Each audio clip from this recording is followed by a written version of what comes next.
Pozdrav svima! U ovom videu riješit ćemo ostatak ispitne knjižice 2 sa mature 2022. godine i to je jesenski rok. Predmet je kemija, naravno.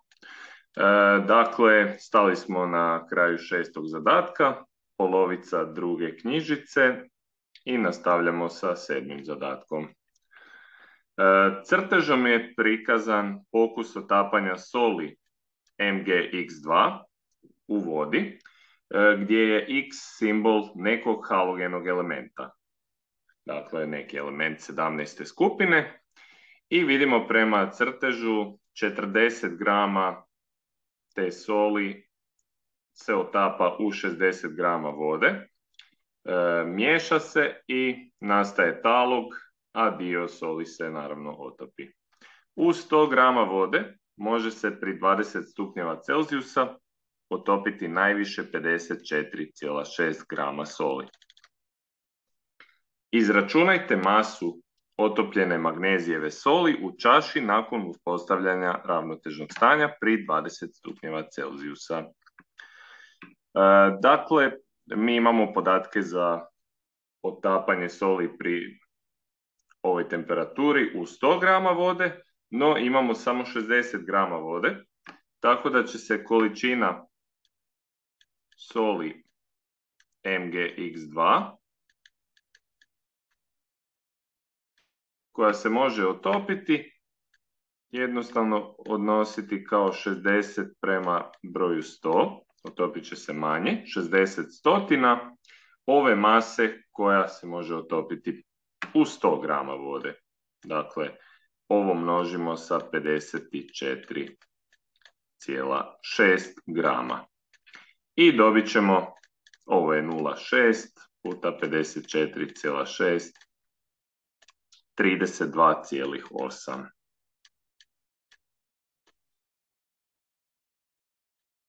Dakle, 32,8 grama magnezijeve soli će se otopiti i talog će biti mase 7,2 grama, ovaj preostali dio do 40 grama. Ali za to nas za sad ne pitaju. Izračunajte maseni udio otopljene magnezijeve soli u otopini nakon uspostavljanja ravnotežnog stanja pri 20 stupnjeva Celzijusa. Maseni udio se uvijek računa kao masa soli. To ide u brojnik, a u nazivnik ide masa otopine.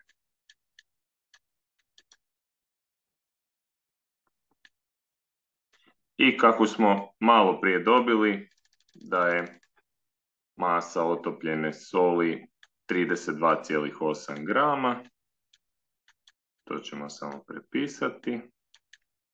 A masa otopine je onda ovih 32,8 zbrojeno sa masom vode. To je 60 grama i to je 92,8 grama. I to ćemo onda podijeliti i pretvoriti još u postotak. Evo, dobili smo 0,353, a možemo to onda zapisati kao 35,3%.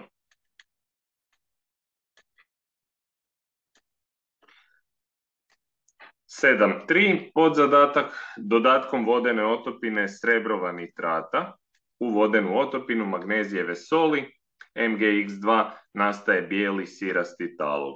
Napišite kemijski naziv magnezijeve soli MgX2. Dakle, po ovoj vrsti taloga sad znamo da je riječ o kloru na mjestu elementa X, tako da je kemijski naziv MgCl2, odnosno magnezijev klorid.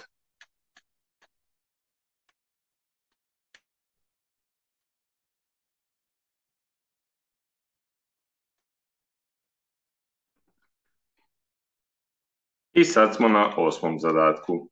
Razlika standardnih elektrodnih potencijala članka MCU, dakle neki nepoznati metal i bakar, pri 25 stupnjeva iznosi 479 mV.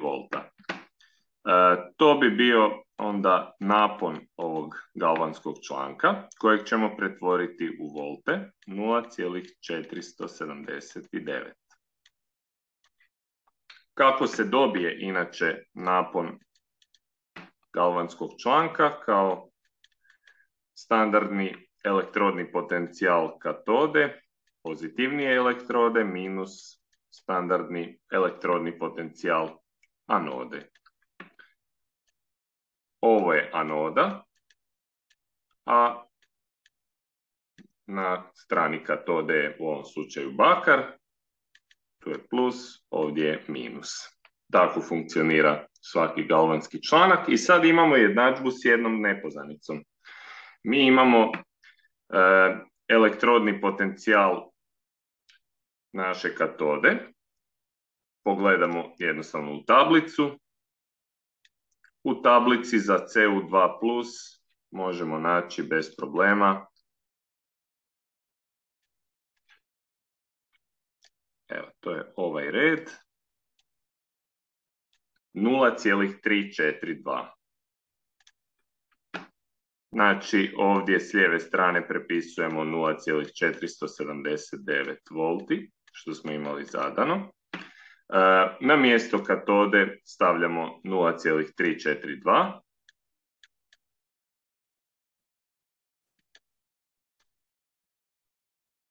Minus standardni elektrodni potencijal anode. I tu ćemo sad otkriti preko toga o kojem se metalu M radi u ovom prikazanom članku. Minus EA prebacimo na lijevu stranu i 0,342 minus 0,479, to će biti onda u voltima. Ovdje isto ćemo dodati volt i kad ovo oduzmemo dobit ćemo negativnu vrijednost i pročitati iz tablice. Evo ga. Minus 0,137 volti. Pogledamo opet tablicu i vidimo da je riječ o kositru SN2+, SN.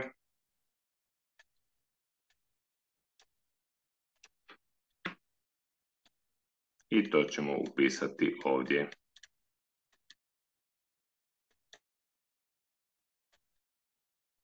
Osam dva.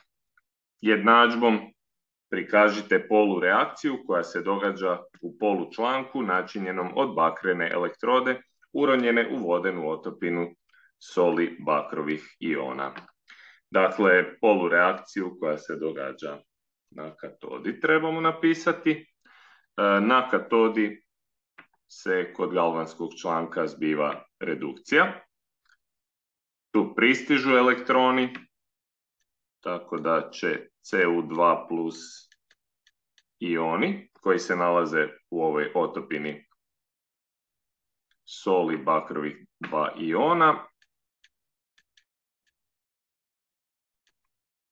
Nakon što dobiju 2 elektrona, postati neutralni bakar, dakle bakrena pločica, bakrena elektroda će s vremenom u ovom galvanskom članku povećavati svoju masu.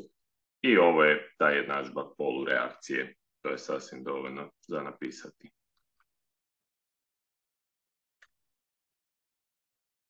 Deveti zadatak. U Erlenmeyerovoj tikvici 25 cm kubičnih vodene otopine klorovodične kiseline. To ćemo odmah zapisati. V od HCl iznosi 25 cm kubičnih. Nepoznata je množinska koncentracija. Titrirano je vodenom otopinom natrijeva hidroksida množinske koncentracije 0,105 mola po litri uz indikator.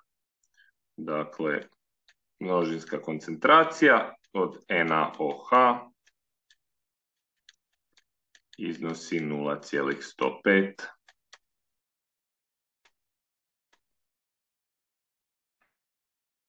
mola po litri.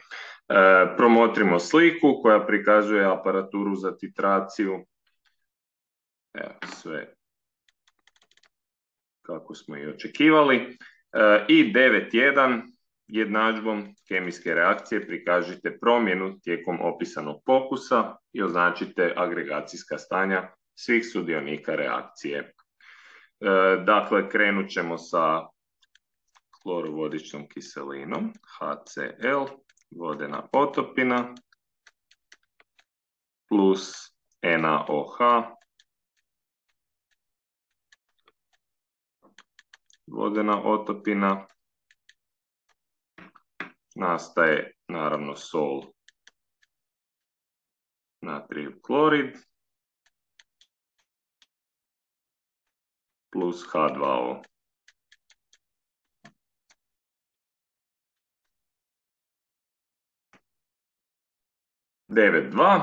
Nakon točke ekvivalencije otopina u Erlenmeyerovoj je tikvici iz bezbojne promijenila crvenu ljubičastu boju. Napišite naziv indikatora koji je korišten pri opisanoj titraciji. Dakle, otopina je definitivno postala lužnata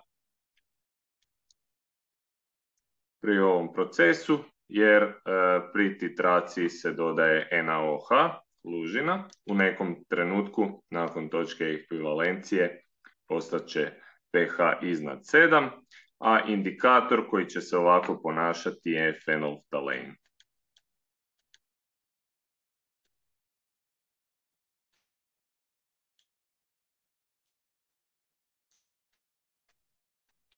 Najpoznatiji indikator inače za lužine.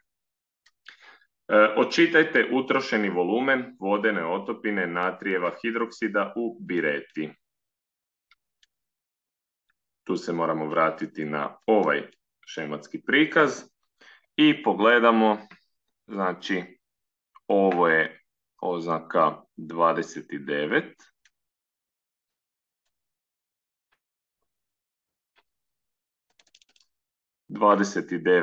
mililitara ili 29 cm kubičnih, ovo je 30 i sad tu je ključno nekako zaključiti da je ova tu oznaka između 29 i 30 odgovara 29,5, a još se moramo spustiti točno na pola između 29,5 i 29,6, znači dodat ćemo još ovako jednu decimalu. Evo, tu je naša ova oznaka, 29,55 cm kubičnih je razina koju možemo očitati.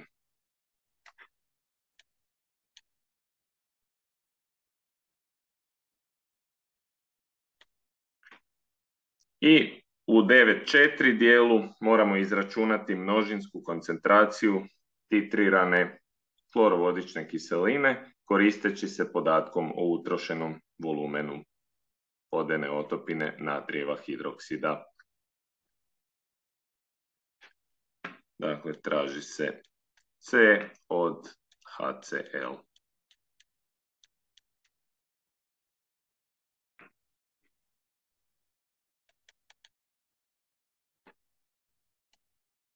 Vratimo se na jednadžbu kemijske reakcije.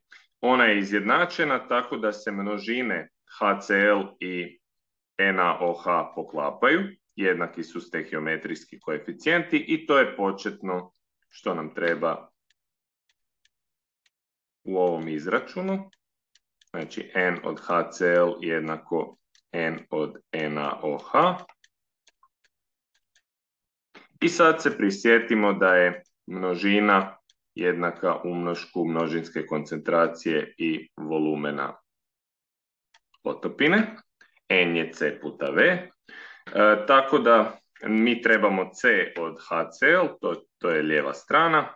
C od HCl puta volumen od HCl jednako C od NaOH puta volumen od NaOH. Nepoznanica nam je tu, tako da ćemo ju vrlo lako izračunati. Znači pišemo C od HCl. Volumen HCl nam je bio zadan na početku ovog zadatka. To je 25 cm kubičnih.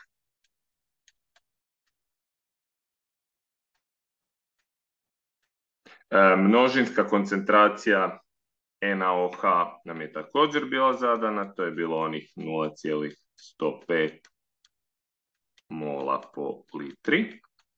I puta V od NaOH, to smo očitali sa šematskog prikaza, dakle 29,55 cm kubičnih. I sad se centimetri kubični pokrate i trebamo samo podijeliti sa 25 ovu jednakost. Znači 0,105 puta 29,55 podijeljeno sa 25. I dobivamo 0,1241.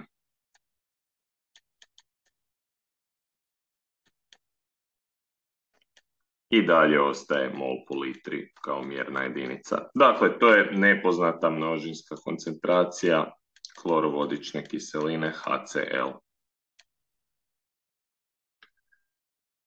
I već smo na 10. zadatku.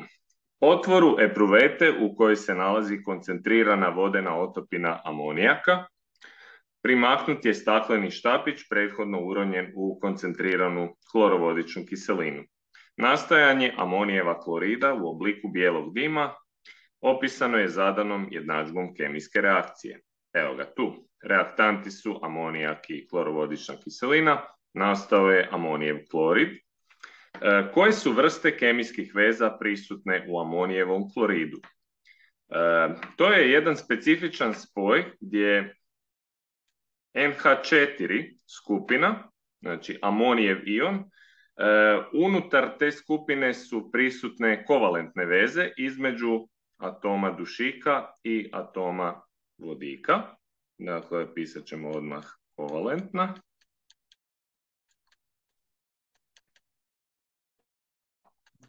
A spoj amonijev klorid je zapravo ionski, jer tu se nalaze NH4 plus ion i Cl minus. Tako da je još prisutna u amonijevom kloridu i ionska veza. Lewisovom simbolikom amonijev ion, dakle NH4 plus moramo prikazati detaljno. Što imamo? Koliki broj elektrona? Dušik se nalazi u 15. skupini, dakle ima 5 valentnih elektrona. Vodik se nalazi u prvoj skupini, ima 1 valentni elektron, ali to je puta 4, pa će to biti ukupno 4. 4 atoma vodika su u amonijevom ionu prisutna.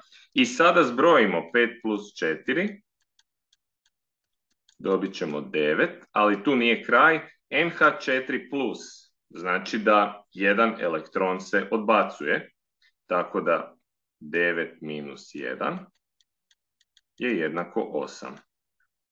8 elektrona je ukupno prisutno u amonijevom ionu i sad kod crtanja Lewisovom simbolikom atom dušika ćemo staviti u sredinu, 4 atoma vodika ovako i praktički ovih 8 elektrona možemo prikazati kao 4 vezne crtice koja označava zajednički elektronski par između dušika i vodika. I sada stavimo samo još uglavnu zagradu i ovu oznaku naboja tog iona. NH4 plus Lewisovom simbolikom, to je jedna od najjednostavnijih stvari u tom smislu. I prostorna građa ovog iona prema ovoj teoriji će biti tetraedarska, jer je praktički to jednako kao i kod metana. CH4 i NH4 plus potpuno ista, znači tetraedar.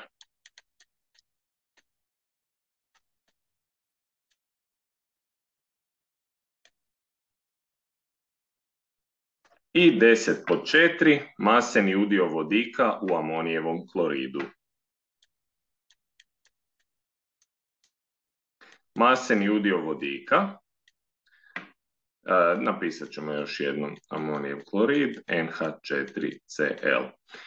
U brojniku kod izračunavanja masenog udjela dolaze svi atomi čiji se maseni udio računa. Znači 4 atoma vodika i 4 množimo sa AR od H, relativnom atomskom masom vodika, a u nazivnik ide sve to zbrojeno. Znači i vodik, i dušik, i klor. Znači AR od N zbrojeno sa 4 puta AR od H i AR od Cl.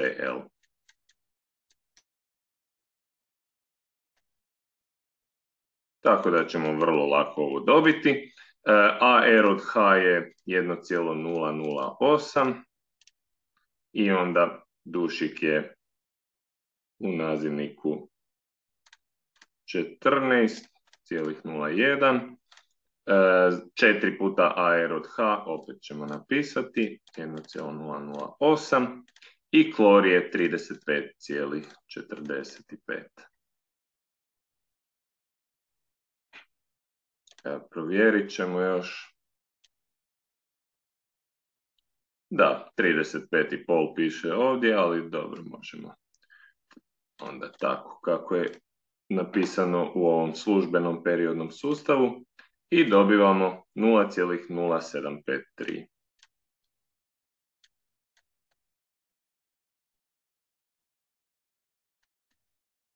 Odnosno to iznosi 7,53%.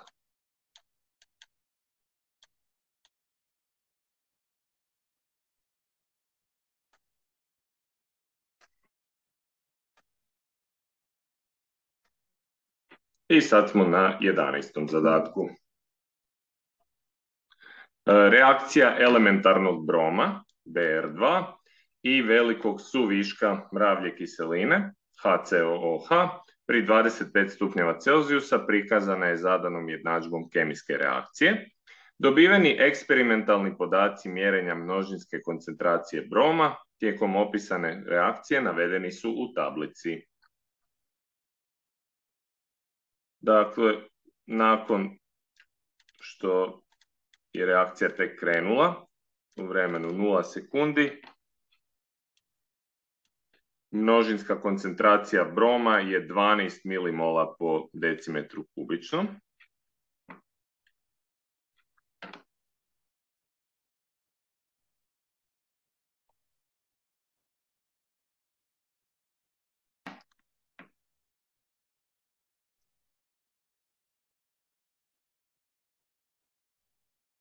Evo, tu ćemo onda staviti 12, jer moramo krenuti sa vrha ove skale. Imamo onda na polovici, ovdje ćemo staviti onda 6.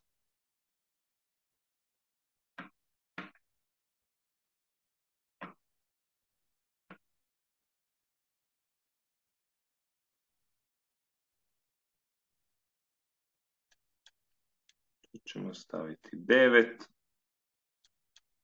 I ovdje ćemo staviti 3.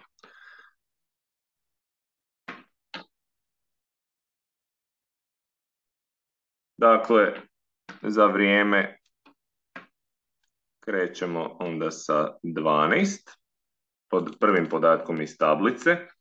Nakon 100 sekundi pad množinske koncentracije na 8,5. Samo moramo odlučiti gdje će biti 100. Evo, možemo tu. Ovdje je 200.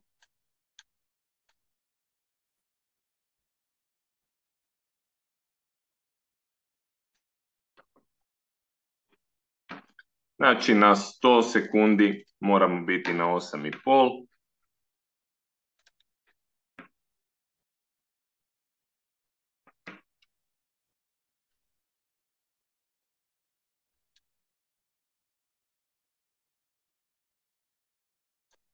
Onda na 200 sekundi moramo biti na 6.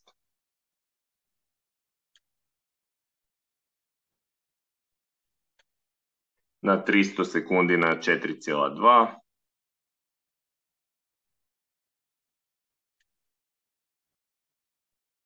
I na 400 sekundi na točno 3.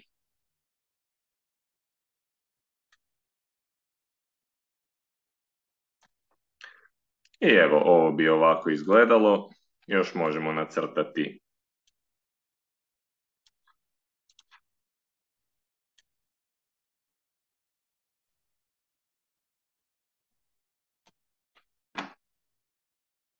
i krivulju koja bi to opisivala.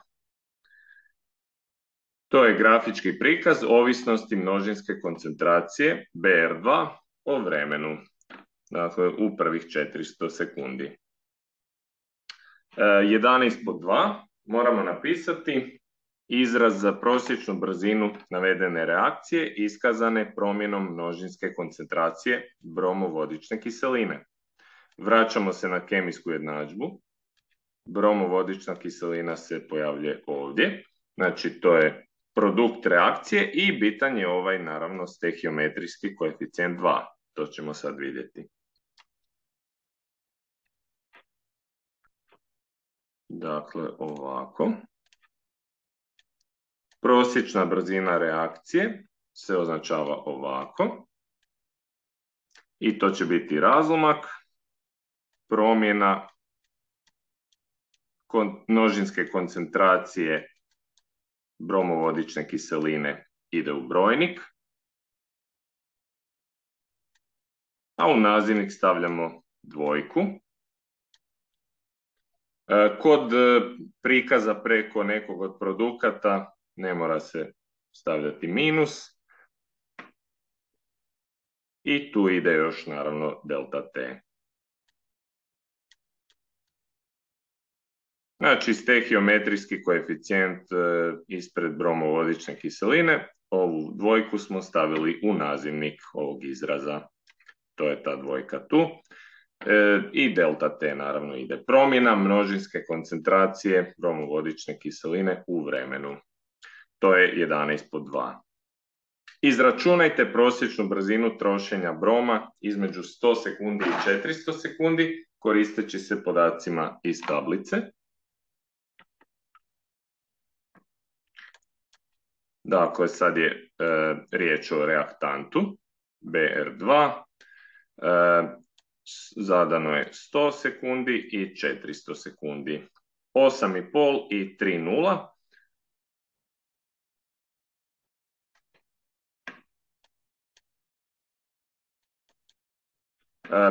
Pišemo prvo opet izraz za koji odgovara prosječnoj brzini navedene reakcije, ali sad prikazan preko broma. Znači, brom je reaktant, tako da odmah stavljamo minus. Promjena množinske koncentracije BR2. Brom nema nikakav koeficijent. Tako je, znači dolje stavljamo samo delta T.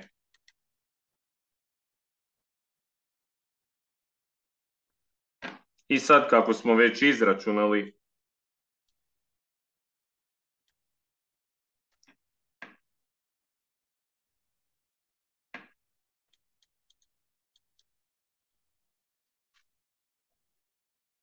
odnosno u tablici smo već imali podatke za 100 i 400, promjena je onda 3 minus 8,5, znači konačno stanje minus početno stanje sad moramo pisati u brojnik. 3 minus 8,5. I to se sve dogodilo u 300 sekundi. 400 minus 100. Znači dolje ide 300 sekundi. I ovih 3 minus 8,5 moramo samo staviti mjernu jedinicu, a to je milimol po litri bio.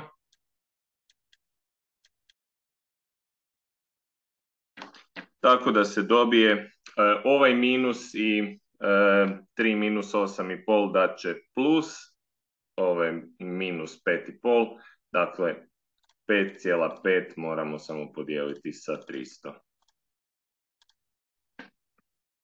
I to je 0,0183 milimola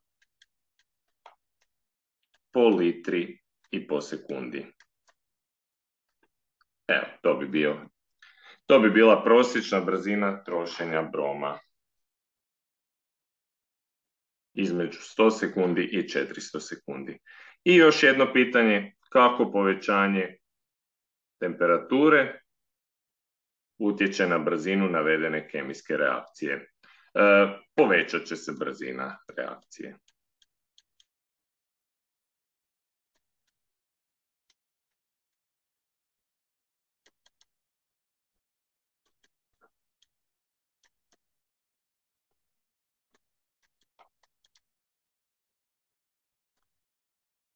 I sad idemo na 12. zadatak.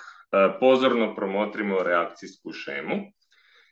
Imamo ciklopentanol u sredini ove šeme i 3 reakcije koje se odvijaju u smjeru A, u smjeru B i u smjeru C.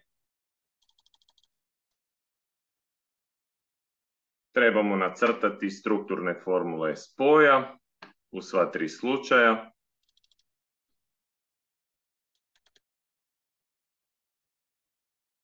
U slučaju A, znači dobit ćemo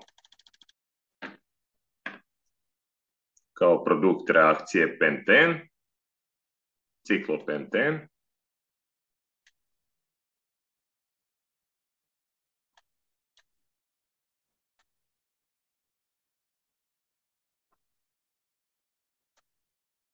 Ovdje je dvostruka veza. Zatim pod 12.2 tražimo ovaj dio pod B. Znači reakcijom ciklopentanola sa natrijem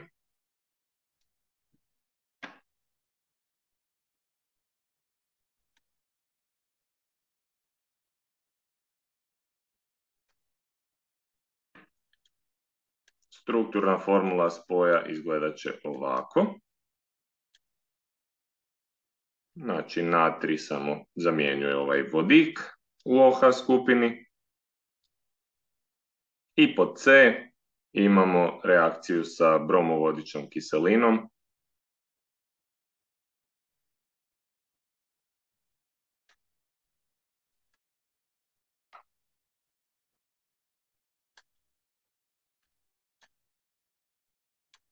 I tu će se onda pojaviti umjesto OH skupine brom. Koje vrsti reakcija organskih spojeva pripada reakcija ciklopentanola i sumporne kiseline pri povišenoj temperaturi? To je reakcija eliminacije.